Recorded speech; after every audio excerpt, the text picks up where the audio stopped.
વડોદરા શહેરની પરિવર્તન school four specially abled ખાતે મનોદિવ્યાંગ બાળકો માટે વિશેષ પ્રવેશોત્સવનું આયોજન કરવામાં આવ્યું હતું।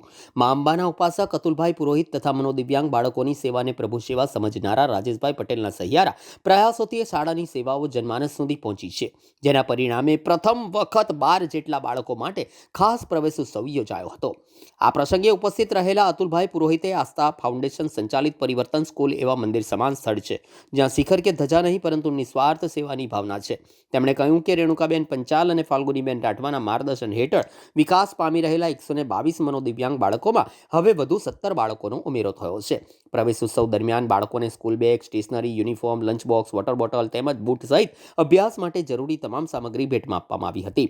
અતુલભાઈ પુરોહિતે નાગરિકોને અપીલ કરી હતી કે દરેક વ્યક્તિ ઓછામાં ઓછા એક મનોદિવ્યાંગ બાળકની જવાબદારી સ્વીકારી તેમના વિકાસમાં સહભાગી બને। ઉલ્લેખનીય છે કે વર્ષ 2010થી આસ્થા ફાઉન્ડેશન દ્વારા તાલીમબદ્ધ 24 શિક્ષકો મનોદિવ્યાંગ બાળકોની સંભાળ અને શિક્ષણની કામગીરી કરી રહ્યા છે। નમસ્કાર, જય સિયારામ, જય માતાજી।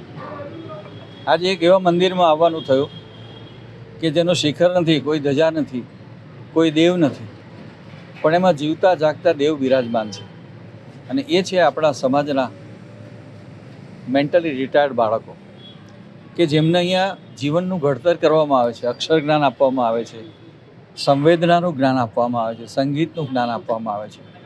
એવી સંસ્થા કે જ્યાં આવીને તમને ઈશ્વરનો સાક્ષાત્કાર થાય।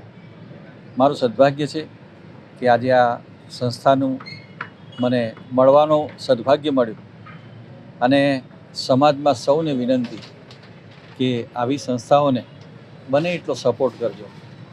અમારા ટ્રસ્ટ તરફથી પણ મેં સપોર્ટ કર્યો છે, એટલે બને એટલા બાળકોને દત્તક લેજો, સંસ્થાનો સંપર્ક કરજો અને ઈશ્વરનો સાક્ષાત્કાર કરજો। જય સિયારામ, જય માતા।